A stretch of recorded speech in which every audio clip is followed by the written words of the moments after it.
Assalamualaikum warahmatullahi wabarakatuh. Sahabat surga Firdaus, pada episode kali ini, kita akan membahas secara lengkap dan mendalam tentang istri-istri Rasulullah, mulai dari riwayat kelahiran, perjalanan hidup, hingga wafatnya, serta latar belakang dan hikmah di balik pernikahan mereka dengan Nabi Muhammad Sallallahu Alaihi Wasallam. Sebelum kita mulai kisah yang penuh pelajaran ini, jangan lupa untuk dukung terus channel Surga Firdaus dengan like, subscribe, dan tinggalkan komentar jika ada hal yang ingin disampaikan atau perlu diluruskan dari pembahasan kali ini. Bismillah, mari kita mulai kisahnya.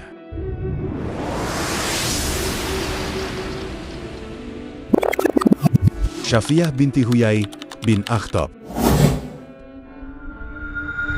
Udara Madinah sesudah hijrah bagai campuran rempah segar dan bara konflik. Di tengah keberagaman itu, berdirilah benteng-benteng Bani Nadir, barisan batu kokoh yang seolah berbisik, "Kami takkan runtuh."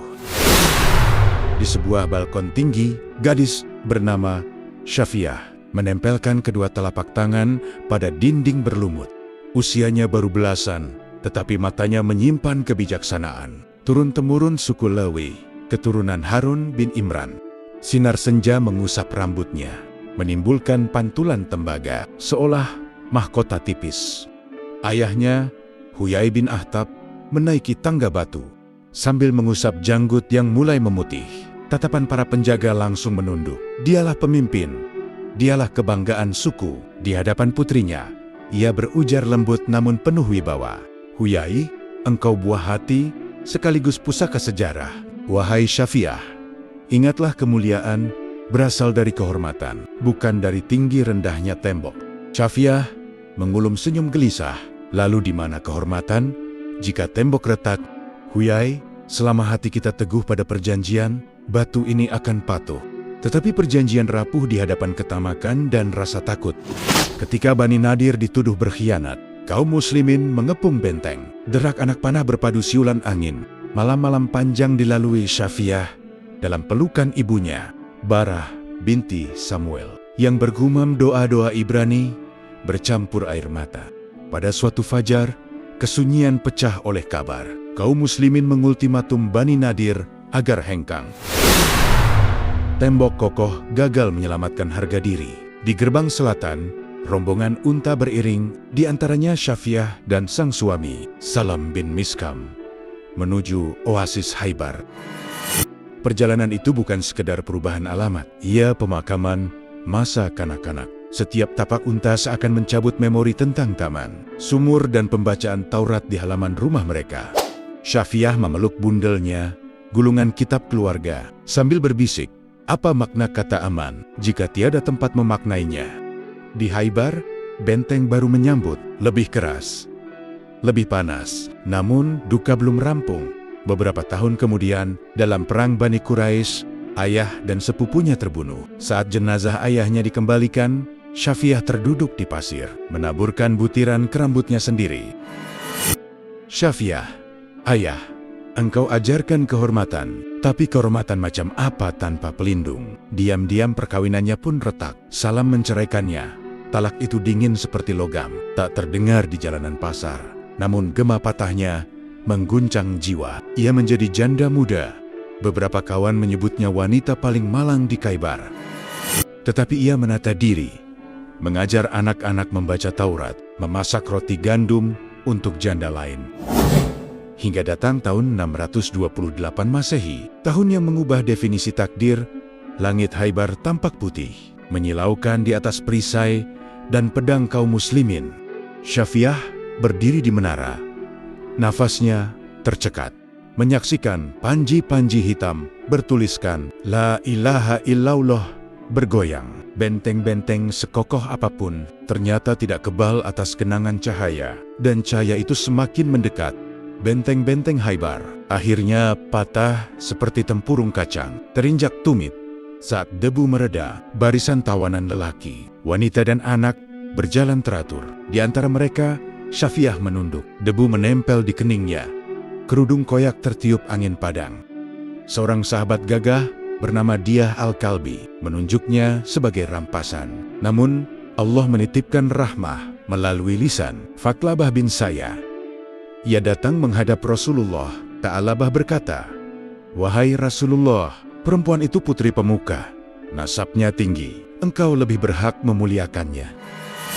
Rasulullah memanggil Dihiyah satria itu dengan kemuliaan iman, rela menerima ganti tawanan lain.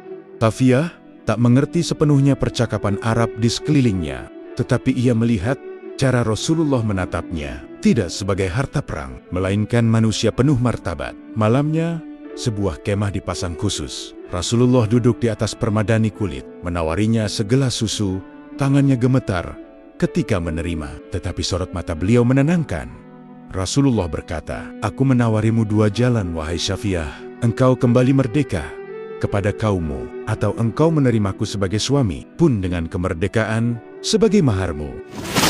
Safiyah menjawab, "Berperang melawan trauma. Jika engkau menawari Islam, aku menerimanya. Dan aku memilih Allah dan Rasul-Nya." Kalimat syahadat terucap lirih, namun lantang di telinga para malaikat. Dalam satu malam, Safiyah pindah dari status tawanan menjadi Ummul Mukminin, tapi terutama menjadi seorang hamba Allah yang bebas.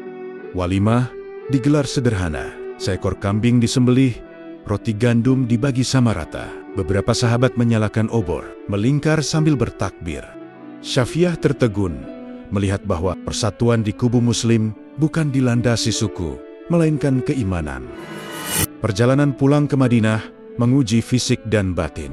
Gurun luas memantulkan panas dan sepi. Suatu siang, unta Safiyah tergelincir. Ia terjatuh dan lututnya berdarah.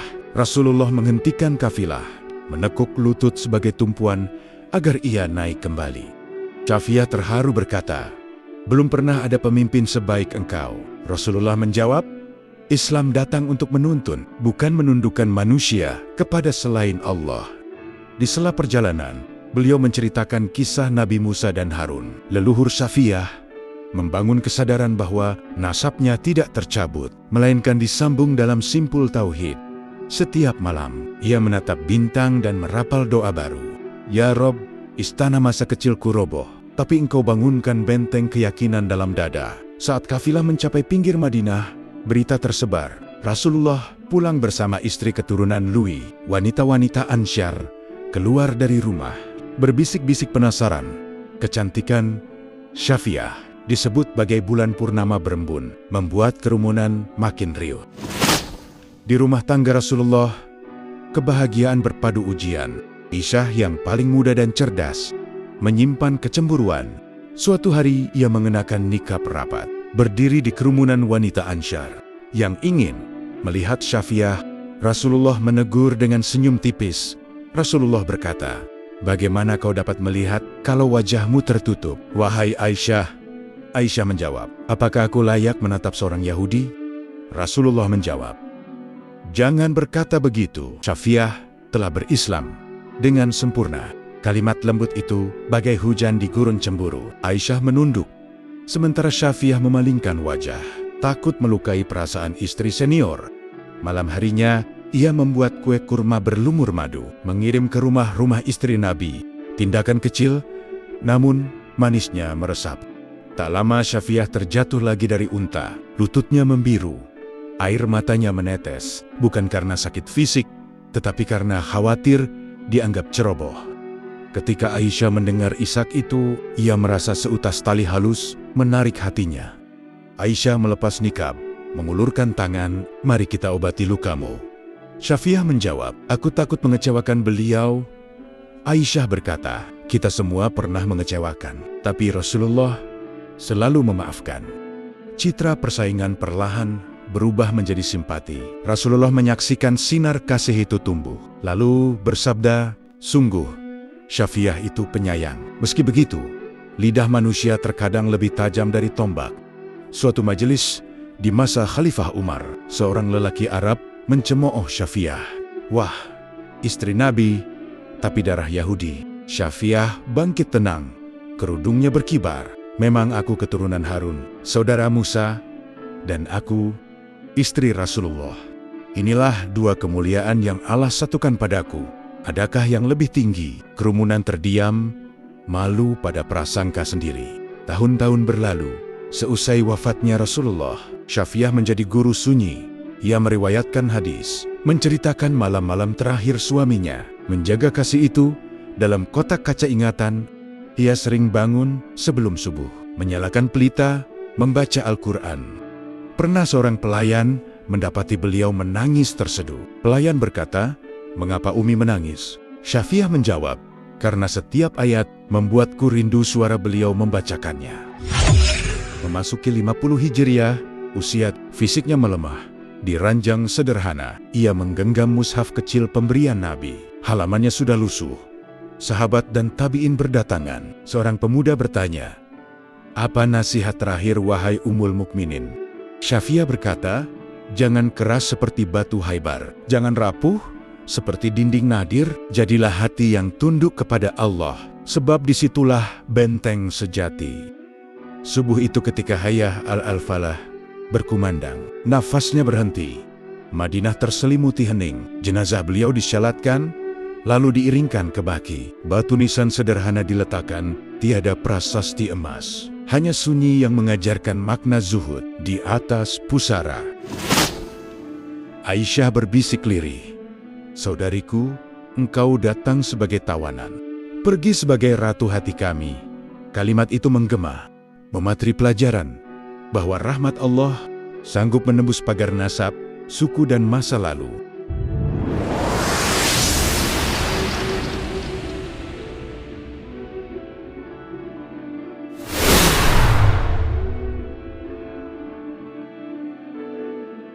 Demikian kisah tentang salah satu istri Rasulullah, Syafiah binti Huyai bin Akhtab, yang penuh dengan pelajaran, hikmah, dan keteladanan bagi umat Islam. Semoga kisah ini menambah cinta kita kepada Nabi dan keluarganya, serta menguatkan langkah kita dalam meneladani akhlak beliau. Jika sahabat surga Firdaus menyukai pembahasan kali ini, jangan lupa untuk like, subscribe, dan aktifkan lonceng notifikasi agar tidak ketinggalan kisah-kisah inspiratif lainnya. Sampai jumpa di episode selanjutnya. Wassalamualaikum warahmatullahi wabarakatuh.